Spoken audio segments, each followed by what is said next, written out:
Bonjour à chacun et à chacune. Bienvenue en ce jour. En ce jour pour vivre ensemble ce culte du deuxième dimanche de l'Avent. Cette période qui nous amène tout doucement vers le jour de Noël, vers le 25 décembre.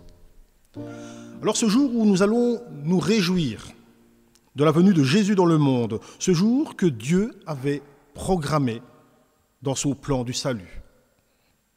Ce jour annoncé par les prophètes des siècles auparavant et tant attendu par le peuple d'Israël. Alors, on aurait peut-être pu penser que Dieu était en retard, que cela tardait. Mais au temps fixé par Dieu, Jésus fait son entrée dans le monde. Dans l'évangile de Luc, nous pouvons voir la prophétesse Anne et Siméon se réjouir de l'arrivée de cet enfant. Nous aussi, réjouissons-nous. Alors je vais demander à Liam et à Jamie de venir allumer ces bougies.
Alors soyons comme ces bougies, porteurs de cette lumière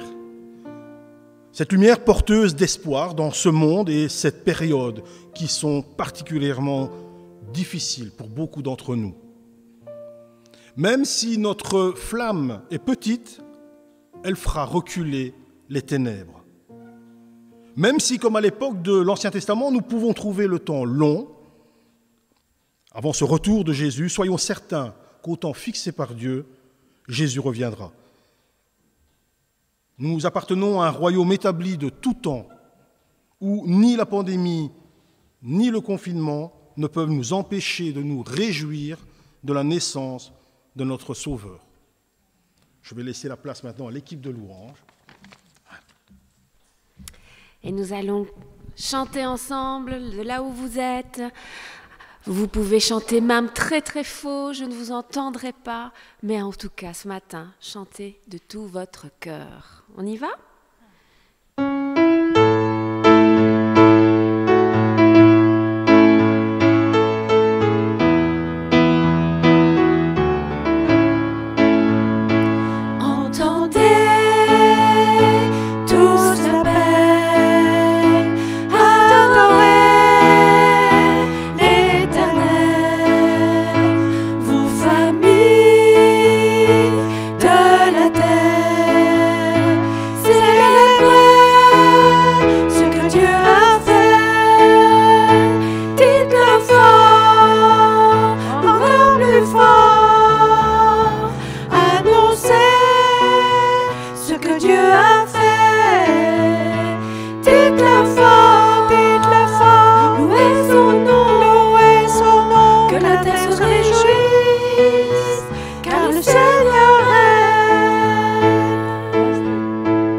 Dites-le fort,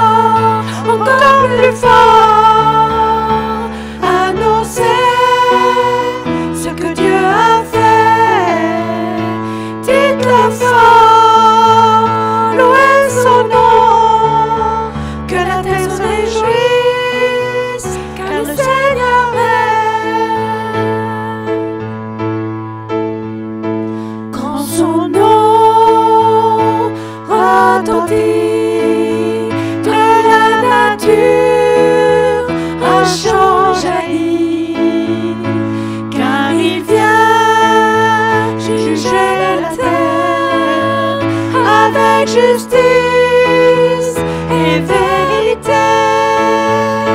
Dites-le fort, encore plus fort, annoncez ce que Dieu a fait. Dites-le fort, louez son nom, que la terre se réjouisse, car le Seigneur règne, le Seigneur règne, le Seigneur règne. Et on écoute ce psaume qui nous rappelle que oui, le Seigneur règne.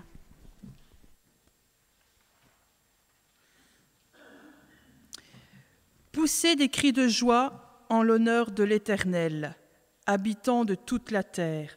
Servez l'Éternel avec joie, venez avec allégresse en sa présence.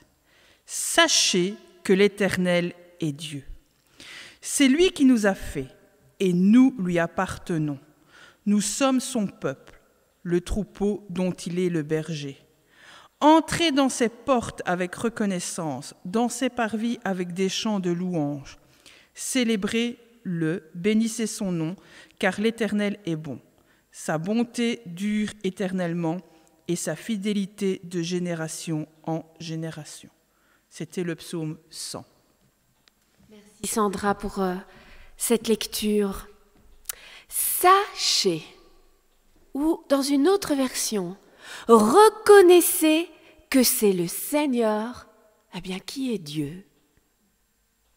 C'est lui qui nous a fait. Il nous connaît, hein. Et nous sommes à lui. Nous sommes son peuple, Église de Petit Wam. Même là où on est, tous un peu de notre côté, nous sommes son peuple et le troupeau dont il est le berger. Et ce matin, on n'a pas à craindre les informations, le déroulement de ce qui va se passer plus tard. Nous sommes son peuple. Il est notre berger, et un berger bienveillant, un berger qui prend soin, un berger qui est fidèle. Et c'est avec reconnaissance que nous pouvons venir le louer là où nous sommes, être en communion les uns avec les autres et continuer notre job, continuer notre boulot d'église, parce que nous sommes église là où nous sommes. Hier, on a reçu un coup de fil avec David. Alors, je ne vous en dirai pas trop parce qu'il veut témoigner lui-même de comment Dieu a touché sa vie. Mais dans ce message, il y avait une grande attente pour cette personne. Il y avait une échéance. Et plus l'échéance arrivait, plus c'était difficile de rester confiant et de rester fidèle à sa parole et de dire « tu vas prendre soin ». C'était difficile. Il y avait des moments où ça allait et il y a des moments où il perdait pied. Et on a pu prier ensemble, la communauté a prié. Et vous savez quoi? Qu'est-ce qu'il dit encore le psaume? Il est notre berger, n'est-ce pas? Il est celui qui prend soin. Il est celui qui renverse les situations même les plus incroyables. Il est celui qui délivre. Et je laisserai cette personne en parler et en témoigner elle-même. Mais hier, dans la voiture, parce que l'appel était dans la voiture et qu'on était ensemble avec David, notre cœur, il s'est réjoui de la fidélité de Dieu, de voir un Dieu qui prend soin, un Dieu qui nous éduque aussi, un Dieu qui nous apprend que nous pouvons avoir confiance en lui. C'est ce Dieu-là qu'on veut louer ce matin. C'est ce Dieu-là qu'on veut servir en tant que communauté, en tant qu'Église, n'est-ce pas? Et le prochain chant, il nous dit « Dieu de lumière ». Oui, c'est ce qu'il est. On voit les bougies qui s'illuminent. On met des lumières partout parce que la lumière est venue dans les ténèbres et qu'elle ne cesse depuis de briller. Dieu de lumière, ce matin, quelles que soient nos circonstances, nous voulons te louer. On y va.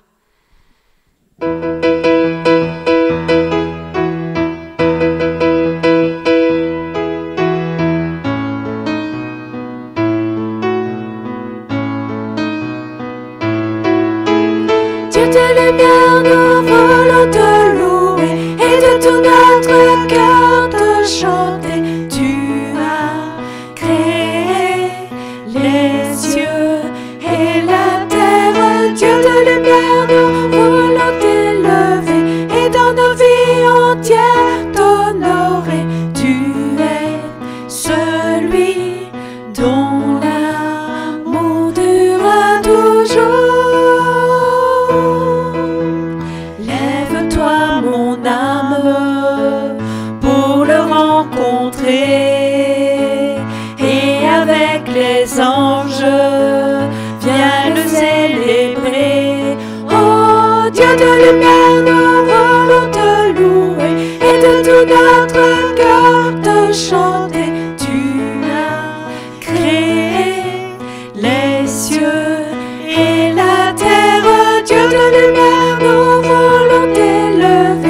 et dans nos vies entières t'honorer. Tu es celui dont l'amour durera toujours.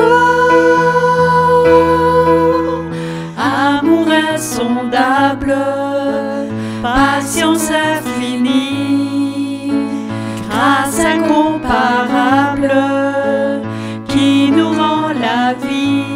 Oh Dieu de lumière, nous voulons te louer et de tout notre cœur te chanter. Tu as créé les cieux et la terre. Dieu de lumière, nous voulons t'élever et dans nos vies entières t'honorer. Tu es celui dont l'amour durera toujours.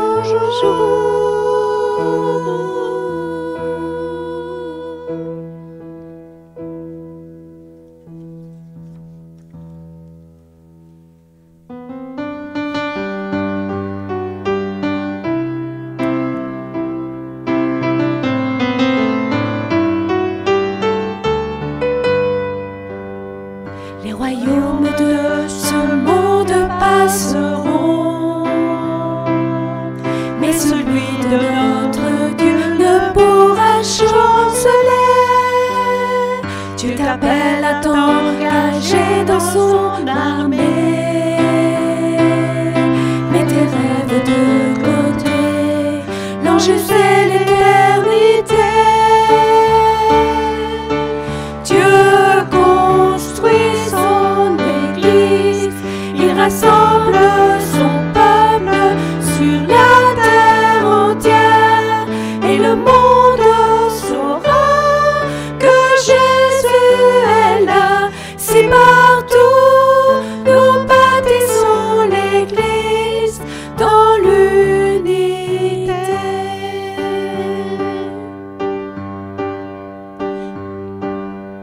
Nos programmes et nos idées sont vanité. La parole du Seigneur subsiste à jamais. Nous comptons sur Dieu et non sur nos efforts. Bâtissons pour le Seigneur, bâtissons avec de l'or. Dieu construit son église, il rassemble son peuple sur la terre entière, et le monde saura que Jésus est là. Si partout nous bâtissons l'église dans l'unité.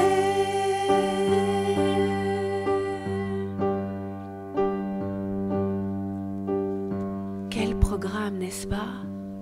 Abandonner nos rêves personnels pour choisir les rêves que Dieu a pour nous et se lever pour servir. Oui, le prochain chant, je vous donne un peu les paroles. Il nous dit « Dieu est une armée qui se lève pour lui obéir.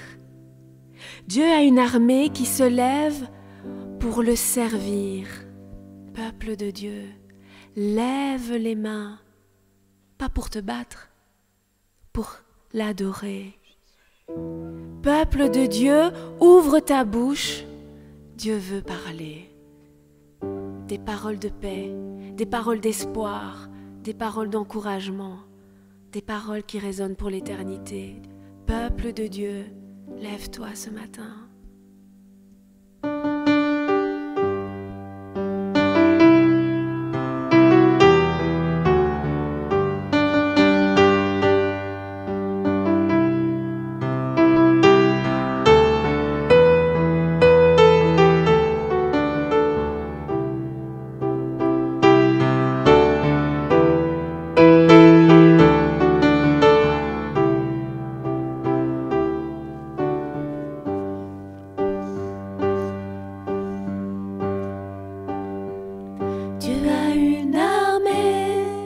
qui se lève pour lui obéir. Tu as une armée qui se lève pour le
louons ce matin, parce que tu ne changes pas. Tu es notre berger, celui qui est fidèle vis-à-vis de ton peuple, celui qui prend soin de ta création. Seigneur, merci pour qui tu es, pour ce que tu fais dans nos vies.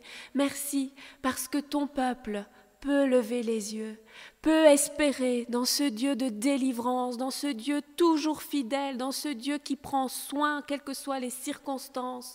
Ce matin, nous levons les yeux vers toi et nous te disons merci pour ce que tu es, pour ce que tu fais. Ton nom est fidèle. Merci Jésus. Amen. Il est bon ce matin, Seigneur, de louer ton nom dans ta maison, pour t'apporter notre reconnaissance. Tu nous demandes d'ouvrir notre bouche parce que tu veux parler. Alors merci, Seigneur, merci parce que nous faisons partie de ton Église et il est bon de te dire merci pour l'amour que tu nous manifestes chaque jour. Merci, Seigneur, parce que si certains passent par la vallée, vraiment, Seigneur, des larmes, tu es là, tu le restaures, tu le relèves, Seigneur. Tu sais que j'ai une personne à cœur et merci, merci, Seigneur, de la bénir, parce que tu l'as déjà fait maintes et maintes fois. Mon âme te loue et me te dit merci, Seigneur. Amen.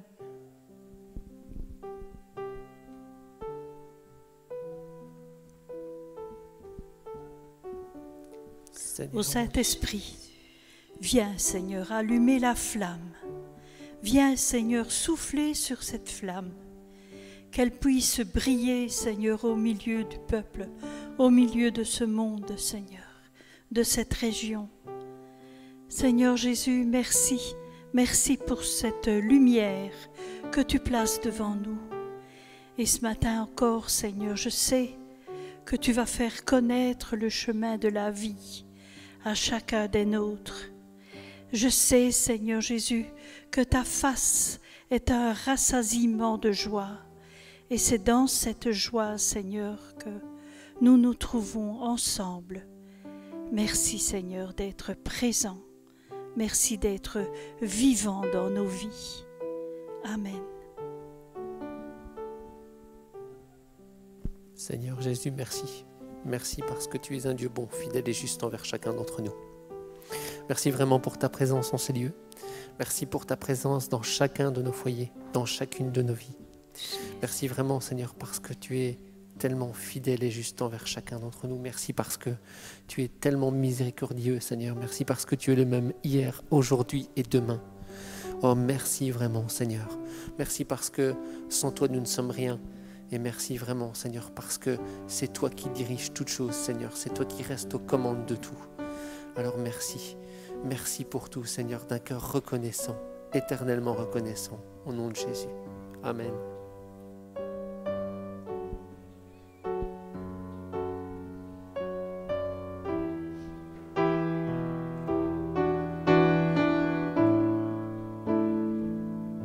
On prépare nos cœurs à écouter sa parole. Je désire entendre ta voix, je désire écouter ton cœur et recevoir ta parole.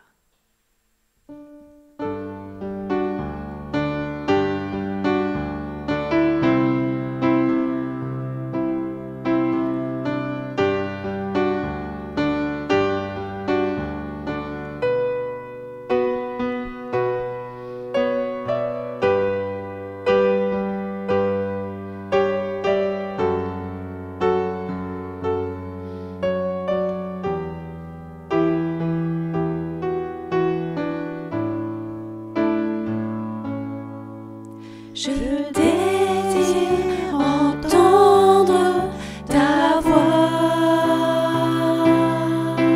Je désire écouter ton cœur, recevoir ta parole, ta pensée, ta volonté. Je désire entendre ta voix. Je désire écouter ton cœur.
Bonjour à chacun, à chacune. Nous sommes heureux de pouvoir nous retrouver autour de la parole de Dieu.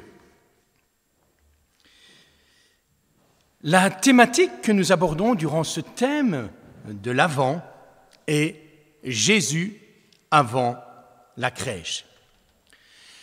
Dimanche dernier, nous nous sommes penchés sur la question « Jésus a-t-il commencé à exister lorsqu'il est né, là-bas à Bethléem, dans une crèche ?» Et la réponse de Dieu est, on ne peut plus clair évidemment, Jésus est Dieu. Il est un avec le Père, il est donc le seul et unique Dieu. La Bible nous présente que Jésus était bien présent avant le commencement de toutes choses, étant donné qu'il a lui-même créé toutes choses. Donc, il n'a pas de commencement, rien, ni personne n'est à l'origine du Fils de Dieu. Il est éternel, qui est un des attributs divins, c'est-à-dire une des caractéristiques n'appartenant qu'à Dieu. Il est éternel dans sa divinité, mais s'est incarné dans l'histoire des hommes avec une naissance tout à fait humaine. Et pour reprendre les paroles de Jésus ou de Jean, il est l'alpha et l'oméga, le commencement et la fin. Voilà, comme ça, si vous avez raté la semaine passée, vous avez tout compris aujourd'hui. Après avoir compris l'existence éternelle, sa préexistence et cette divinité de Jésus-Christ, aujourd'hui, on va se poser une autre question. Le Fils de Dieu est-il déjà intervenu dans l'histoire des hommes avant son incarnation, avant la crèche il y a 2000 ans? N'a-t-il été présent finalement et actif qu'au moment de la création? On sait que le Saint-Esprit, l'Esprit de Dieu, est intervenu à plusieurs reprises dans l'Ancien Testament avec des rôles, des missions bien précises. Il était, dès le tout début, en Genèse 1, lui aussi présent à la création lorsqu'il se mouvait au-dessus des eaux. Plus tard, on verra le Saint-Esprit qui va revêtir de force des hommes tels que Samson, un des nombreux juges. Le Saint-Esprit est également celui qui va donner une habileté extraordinaire à des artisans tels que Betsalel pour la construction du sanctuaire. Et on sait aussi que c'est le Saint-Esprit qui lui-même a inspiré les prophètes tels qu'Ésaïe, Jérémie, Ézéchiel et tant d'autres. Mais Jésus a-t-il eu quelque chose à faire dans l'Ancien Testament? Ou bien s'est-il reposé de la création et resté bien planqué dans son ciel, sur son trône, à observer un petit peu l'humanité se dépatouiller et laisser le Saint-Esprit agir? En gros, Jésus a-t-il été présent, actif, sous l'ancienne alliance? J'aimerais avoir vos réponses. Mais voilà, je vais la donner. Corinne, est-ce qu'il était actif ou pas? Oui? Est-ce que tu as des arguments? Je te taquine, hein, Corinne. Eh bien oui, on a des textes qui sont extrêmement clairs, qui nous montrent que Jésus, en fait, est apparu très, très fréquemment dans différents récits, mais des récits en plus qui sont bien connus. Mais on n'est pas toujours très attentif aux récits que nous lisons parce que nous les connaissons des fois trop bien. On les connaît, mais on ne lit pas entre les lignes. Je vais prendre le premier récit qui nous parle de, après la création, bien après la création, de ce moment où Jésus apparaît. Et évidemment, quand on lit la parole de Dieu, on est attentif à ce qui est écrit. Ce n'est pas qu'il y a un code à décoder, un message secret, non. Mais il y a juste des phrases qui parlent et qui sont bien faites. Sujet, verbe, complément, et tout ça forme un texte, et on lit ce texte. Et c'est ce que je vais faire. Genèse, chapitre 16, verset 7. L'ange de l'Éternel la trouva, en parlant d'Agar, Genèse 16, la trouva près d'une source dans le désert, celle qui est sur le chemin de Chour. Il dit, Agar, servante de Sarai, d'où viens-tu et où vas-tu? Elle répondit, « Je me suis enfuie pour échapper à Sarai, ma maîtresse. » L'ange de l'Éternel lui dit, « Retourne chez ta maîtresse. » Verset 13. Elle appela le Seigneur qui lui avait parlé, « Tu es Ata El-Roy, le Dieu qui me voit. » Car, dit-elle, « ai-je vu ici après qu'il m'a vu ?» C'est pourquoi on a appelé ce puits Lahai Roy, au vivant qui me voit. On passe quelques chapitres, on arrive au chapitre 17, verset 15. Quand l'eau de l'outre fut épuisée, Agar abandonna l'enfant sous l'un des arbrisseaux pour aller s'asseoir à l'écart pour y mourir. Dieu lui ouvrit les yeux et elle vit un puits. Elle alla remplir l'outre d'eau et fit boire le garçon. Elle a vu Dieu. Dieu est venu la secourir, la réconforter, la sauver, elle et son enfant. Et pourtant, si on est attentif au texte, il y a quelque chose qui doit nous interpeller, c'est qu'il commence par « l'ange de l'Éternel la trouva près d'une source ». Et cet ange de l'Éternel, à des moments, va parler comme Dieu. À un moment donné, elle va dire qu'elle voit cet ange de l'Éternel et dire qu'elle a vu Dieu.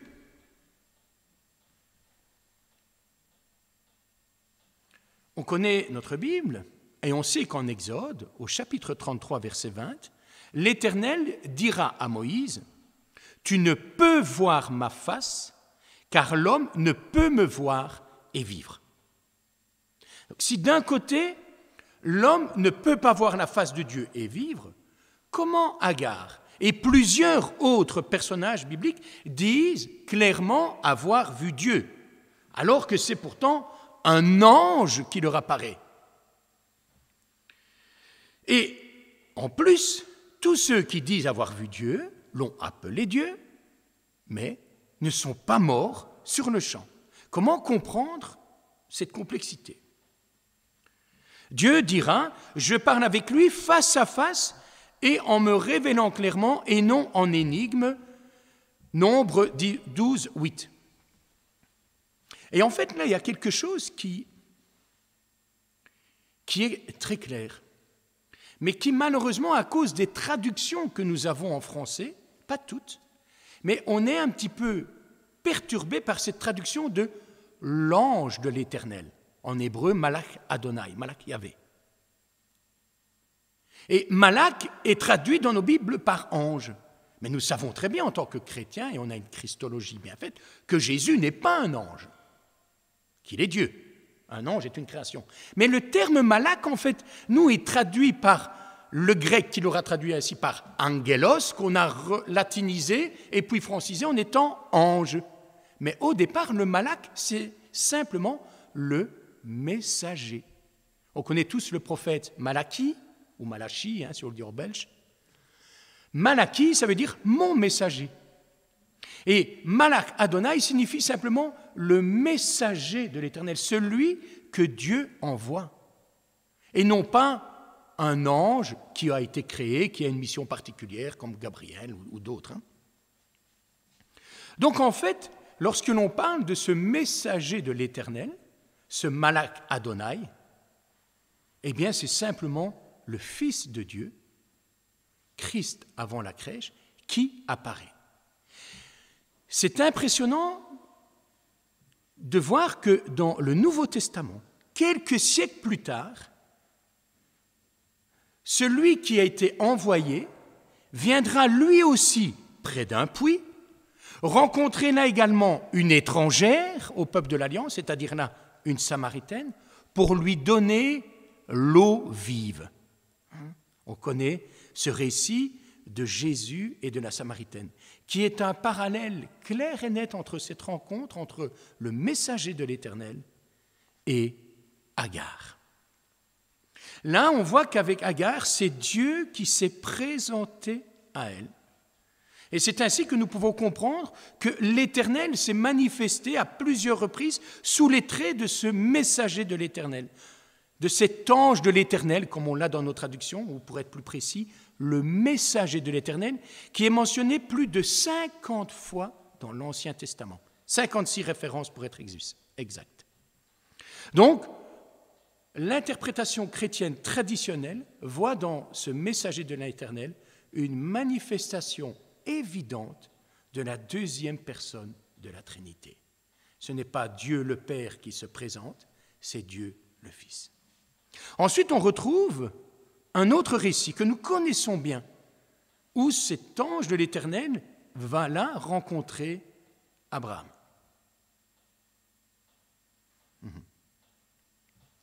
Au moment où il va sacrifier Isaac. Janine, tu peux enlever ton masque pour répondre à la question. Qui arrête la main d'Abraham lorsqu'il veut sacrifier Isaac? Qui? Bien, bonne réponse. Tu connais bien ta Bible. Genèse 22, les versets 11 à 16. Alors, l'ange de l'Éternel l'appela du ciel et dit « Abraham, Abraham !» Il répondit « Me voici ». L'ange dit « N'étends pas ta main sur le jeune homme et ne lui fais rien, car j'ai reconnu maintenant que tu crains Dieu et que tu ne m'as pas refusé, à moi, ton fils, ton unique. » Ce n'est pas juste un ange qui pourrait se permettre de dire ça. Verset 14. Abraham donna à cet endroit le nom de Adonai-Jireh. C'est pourquoi l'on dit aujourd'hui, sur la montagne de l'Éternel, il sera pourvu. Le messager de l'Éternel appela Abraham une seconde fois du ciel et dit, « Je le jure par moi-même, oracle de l'Éternel, parce que tu as fait cela et que tu n'as pas refusé ton fils, ton unique, je te comblerai de bénédictions et je multiplierai ta descendance comme les étoiles du ciel et comme le sable qui est au bord de la mer. Ta descendance aura le contrôle de ses ennemis. » On voit là, au verset 14, qu'Abraham donne à cet endroit le nom de Adonai-Jireh. Dieu a vu, Dieu a pourvu. Et on voit que le messager dit « Tu ne m'as pas refusé ton fils, ton unique », et qu'ensuite, il est écrit « L'ange de l'Éternel prononça un oracle de l'Éternel ». Et qu'il parle comme étant donc l'Éternel. « Je le jure par moi-même, dit le Seigneur, parce que tu as fait cela, parce que tu ne m'as pas refusé ton fils, je te comblerai de bénédictions. » Là encore, très clairement, ce messager de l'Éternel est identifié avec l'Éternel, avec Yahvé lui-même. Quelques siècles plus tard, sur ce même mont, le mont Morija, que David et Salomon vont utiliser pour bâtir, surtout Salomon, le temple de l'Éternel, on est à Jérusalem. Quelques siècles plus tard, là, à Jérusalem, il n'y aura personne cette fois-ci, pour arrêter la mise à mort du fils de l'unique. Lui, celui qui avait lui-même arrêté la main d'Abraham, laissera ses bourreaux le percer. Laissera ceux qui le mettront à mort le transpercer. C'est là que Jésus lui-même offrira sa vie pour chacun d'entre nous. Un troisième et dernier récit qui nous montre que Jésus s'est manifesté bien avant qu'il ne naisse en Israël quelques siècles plus tard. Exode, chapitre 3, les versets 2 à 7, qui nous décrit l'appel de Moïse sur le mont Horeb. Et de nouveau, c'est un texte que nous connaissons bien, le texte du buisson ardent. Et là, je vais demander à Bastien, qui est là-bas tout au fond, qui apparaît à Moïse dans le buisson ardent? C'est l'ange de l'Éternel. Excellente réponse. On a des spécialistes de la parole de Dieu avec nous ce matin. On va avoir une question aussi, toi, après. Exode 3, les versets 2 à 6. L'ange de l'Éternel, Malach Adonai, le messager de l'Éternel, lui apparut dans une flamme de feu au milieu d'un buisson. Moïse regarda et voici que le buisson était tout en feu, mais que le buisson ne se consumait point. Moïse dit, « Je vais faire un détour pour voir quel est ce spectacle extraordinaire et pourquoi le buisson ne brûle pas. » L'Éternel Yahvé, vit qu'il faisait un détour pour voir. Et Dieu, Elohim, l'appela de l'intérieur du buisson et dit « Moïse, Moïse !» Il répondit « Me voici !» Et il ajouta « C'est moi le Dieu de ton père, Elohim, le Dieu d'Abraham, le Dieu d'Isaac, le Dieu de Jacob. » Moïse se cacha le visage, car il craignait de diriger ses regards vers Dieu, Elohim. Dans ce tout court texte, on rencontre les trois termes « messager de l'Éternel »,« l'Éternel », Yahvé, et « Elohim », Dieu, Seigneur dans nos traductions. Et ces trois termes sont parfaitement synonymes. Ce n'est pas que c'est le messager qui se transforme après en Dieu, hein, on est au clair. Hein. Donc on voit que ce n'est pas juste un ange en tant que tel, mais qui n'a vraiment la divinité comme Dieu lui-même. Et là, on découvre que Dieu appelle son serviteur pour l'envoyer délivrer son peuple de l'esclavage. Quand Moïse lui demandera « Mais qui es-tu » Quand on me demandera « Mais qui m'envoie ?» Que répondrai-je? Et là, le Malak Adonai va dire « Je suis celui qui est Yahvé ». C'est à partir de là que le nom divin apparaît, ce fameux tétragramme. « Je suis celui qui est Yahvé ». Exactement la même chose lorsque quelques siècles plus tard, Jésus se tiendra devant ses disciples, ceux qu'il va envoyer en mission, et qu'il dira « Je suis la lumière du monde. Yahvé, moi, celui qui est la lumière du monde. Je suis le pain de vie. Je suis le bon berger. »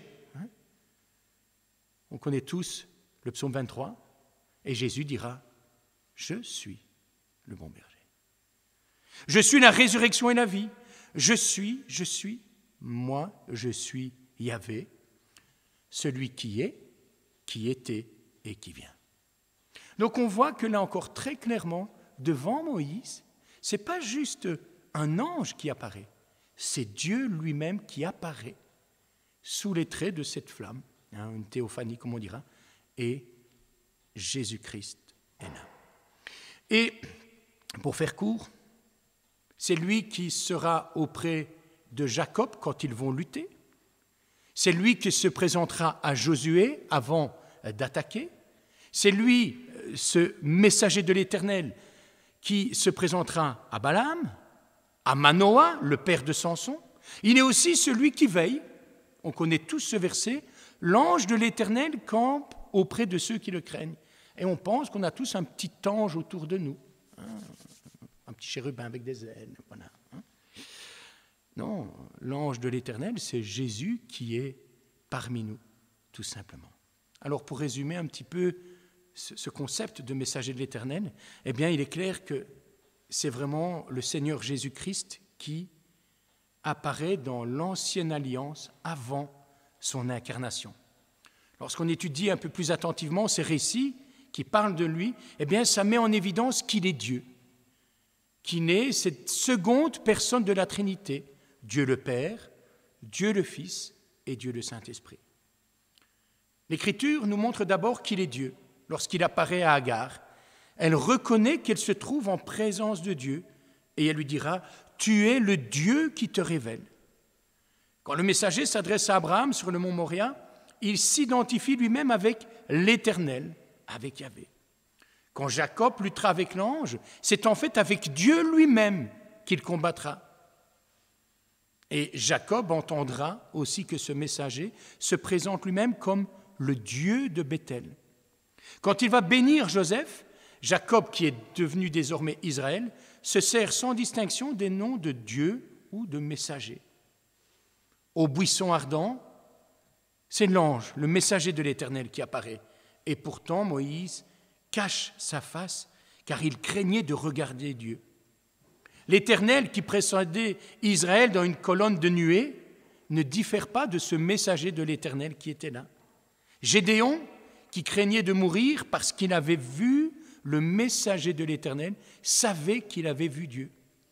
Quand ce messager de l'Éternel dira à Manoah que son nom est merveilleux, eh bien Ésaïe nous révélera que ce titre n'est attribué qu'à Dieu lui-même.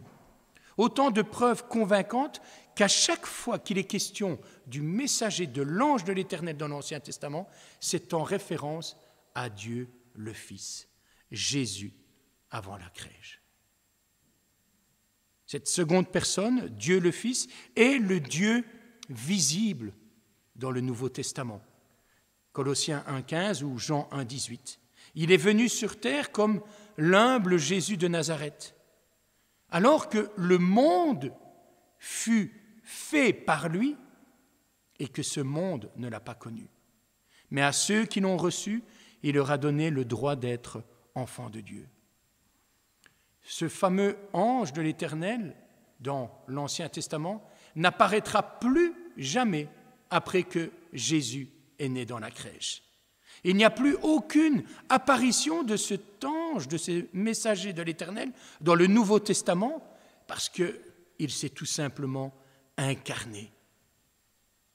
Il est, ce Jésus-Christ, ce messager de l'Éternel qui, comme lui, a été envoyé par le Père. Il est évidemment totalement différent de tous les autres anges, parce que lui est le créateur des anges. C'est à cause de sa fonction, de son titre, qu'on lui a donné ce terme de messager. Depuis que Jésus-Christ est venu sur la terre, Dieu n'a plus besoin de se manifester sous l'aspect de cet ange de l'Éternel. Non, il est là, il est venu et il a accompli sa mission. Je conclurai en répondant à la question. Oui, Jésus est bien présent, bien avant la création, et suite à celle-ci, il n'a jamais cessé de se manifester à travers tous les temps. Il n'est pas resté bien planqué dans son ciel de gloire. Non, sans cesse, il est venu à la rencontre de cette humanité déchue. Jésus, de tout temps, est celui qui vient à la rencontre des uns et des autres, dans l'Ancienne Alliance comme dans la Nouvelle Alliance. Jésus, de tout temps, est venu rencontrer personnellement des hommes et des femmes. Et aujourd'hui encore, il se présente à chacun d'entre nous. Il nous connaît. Il sait mieux que quiconque comment agir envers nous. Il connaît nos besoins les plus secrets. Il connaît nos craintes, nos échéances. Il voit nos larmes. Il est avec nous dans nos joies, comme dans les moments les plus dramatiques de notre vie. Il est là, présent, comme il l'a toujours été. Ce qu'il a fait dans l'Ancien Testament, ce qu'il a accompli de la même manière dans le Nouveau Testament, eh bien aujourd'hui, il l'accomplit toujours de la même manière, parce qu'il n'a pas changé. Il est le même hier, aujourd'hui et éternellement. Il est plus que le messager, il est lui-même la bonne nouvelle, celui qui apporte l'espoir dans les moments les plus ténébreux, celui qui apporte la vie même quand la mort peut frapper. Il est celui qui voit la souffrance des uns et des autres et qui vient à leur rencontre pour les secourir et les sauver. Il est celui qui est venu sur le mont Moria, sur le mont Golgotha, pour offrir sa vie volontairement, pour que nous puissions être sauvés et devenir ainsi enfants de Dieu lorsque nous l'avons accepté dans nos vies. Il est celui qui ne cesse de se révéler à nous toujours plus, qui nous appelle là de notre propre buisson ardent et qui nous envoie nous aussi vers les autres avec ce message de la bonne nouvelle. Aujourd'hui, c'est nous qui sommes les messagers de l'Éternel, envoyés apporter l'espérance et le salut. Un jour, il reviendra. Ce temps de l'Avent nous le rappelle. Mais jusque-là, nous sommes envoyés, même s'il y a la Covid, même s'il y a une situation qui est terrible aujourd'hui. Nous sommes et encore et toujours envoyés pour annoncer son retour, annoncer ce Dieu d'amour et de grâce qu'il est. Oui, il fait nuit, oui, il fait gris, oui, il fait ténèbres, mais la lumière brille. Et comme le disait Jérôme dans son intro, même notre petite lumière peut faire reculer les pires ténèbres. Parce que nous ne sommes que les messagers, les porteurs de cette lumière qui brille dans les ténèbres. Prions.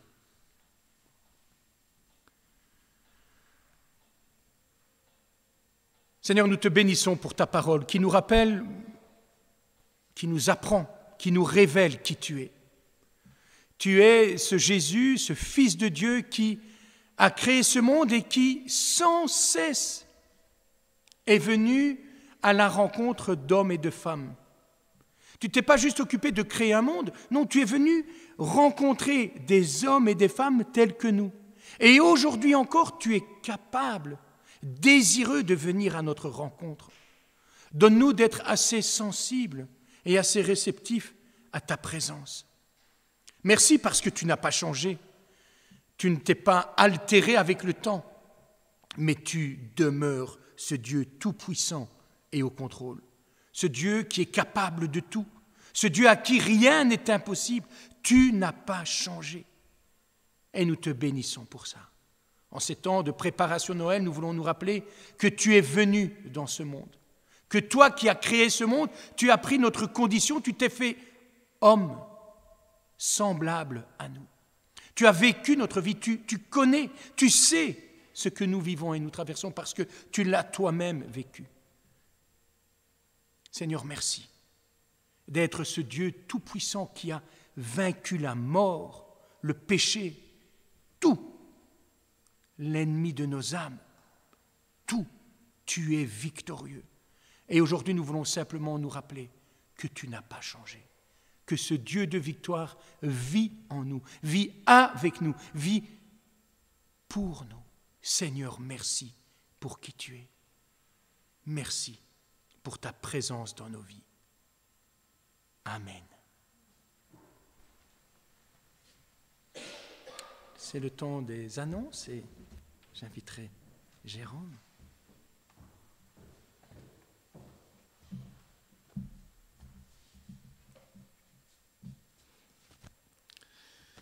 Alors voilà. D'abord, nous allons souhaiter un joyeux anniversaire à plusieurs personnes de la communauté. Alors le 1er décembre, c'était Evelyne qui avait son anniversaire. Les prochains anniversaires, il y a Aurore, le 15 décembre, Béatrice, le 16 décembre, Léon, le 28, Gérard, le 29, Maureen et Sandrine, le 30. Alors prévoyez quand même les gâteaux pour la reprise, le jour où on pourra reprendre. On en aura beaucoup parce que ça fait des mois qu'ils sont là en stock, mais voilà, prévoyez quand même tout ça pour qu'on puisse se réjouir ce jour-là, le jour où on pourra se retrouver de nouveau ensemble.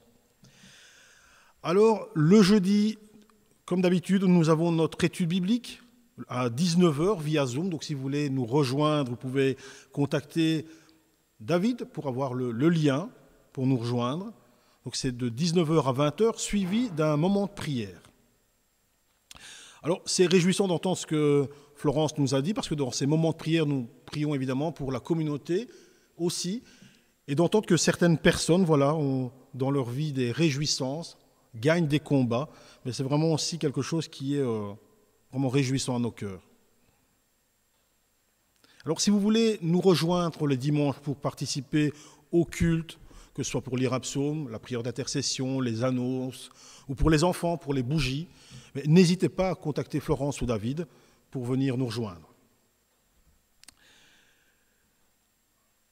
Alors, n'oubliez pas non plus, nous avons notre marché de Noël un peu spécial cette année, puisque c'est via Facebook que vous pourrez faire vos choix. Tout est visible sur la page Facebook de l'Église. Donc, il suffit de réserver via Messenger ou alors en téléphonant. Et on pourra organiser un rendez-vous à la salle Van Gogh pour venir reprendre vos cadeaux. Merci à tous ceux et toutes celles qui ont confectionné ces jolis bricolages Alors, que dire aussi? Alors, la diaconie, les besoins sont sérieux. Dans cette période compliquée, très difficile, plus difficile encore que d'habitude, voilà, la diaconie vraiment a besoin et continue à avoir besoin de nous, de vous. Donc si vous voulez participer en apportant des vivres, des denrées non périssables, vous pouvez le faire en contactant Janine, Daniel, plusieurs personnes, il y a aussi Corinne qui s'occupe de la diaconie, ou alors faire un virement sur le compte de la diaconie. Merci aussi à toutes les personnes qui régulièrement pensent à l'offrande et continuent à donner. Alors merci aussi à toute l'équipe de louanges, à la technique, aux nouvelles personnes qui nous ont rejoints, à Corinne, à Bastien, en entendant le grand retour de Andy. Merci aussi à l'équipe de louanges, merci à David pour son message. Merci aussi à Liam et à Jamie d'avoir participé, d'avoir allumé ces bougies et d'avoir été très sages depuis tout à l'heure. Ils sont là sur le côté. Merci à eux. Alors continuons à nous soutenir dans la prière, à prendre des nouvelles des uns et des autres. Voilà, je pense que j'ai tout dit dans les annonces. Je refais un petit tour. Ouais, je pense que j'ai tout dit. Je vais laisser la place à Sandra pour la prière d'intercession.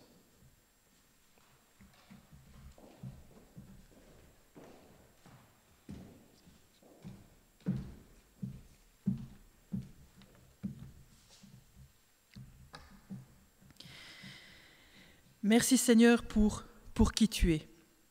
Merci pour ton amour, ta fidélité. Merci d'être à nos côtés, dans la tristesse comme dans la joie. Nous prions Seigneur pour notre pays, que nos dirigeants prennent de sages mesures face à ce virus au niveau santé ainsi qu'économique. Nous te remettons notre communauté de Petit Ouham ainsi que les communautés avoisinantes. Que tu sois vraiment au centre et qu'à toi seul revienne toute la gloire. Nous prions pour chaque membre de l'Église confronté à la solitude, à la maladie, au deuil, que chacun puisse trouver en toi réconfort et encouragement et la paix dans leur cœur. Nous pensons particulièrement à Marinelle, c'est bientôt la fin de sa grossesse. Nous pensons à elle et à Pierre, que tu puisses mettre ta main sur ce magnifique moment. Nous prions pour nos frères et sœurs, persécutés pour leur foi. Si une partie du corps souffre, tous les autres souffrent avec elle. Nous sommes le corps du Christ. Seigneur, tu prends soin de tous tes enfants, en toutes circonstances. Amen. Amen.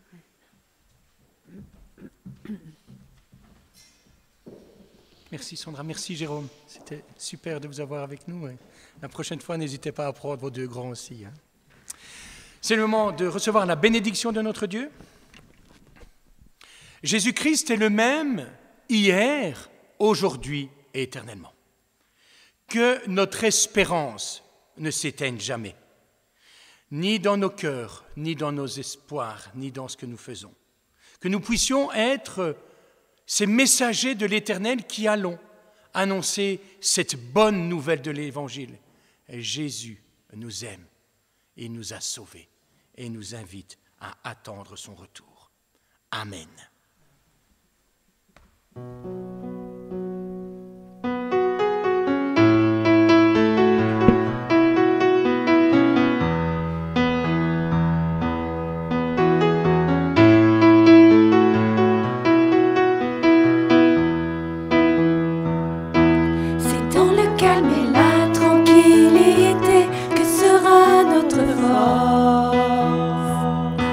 Et la confiance en ta fidélité sera notre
en ta fidélité sera notre paix.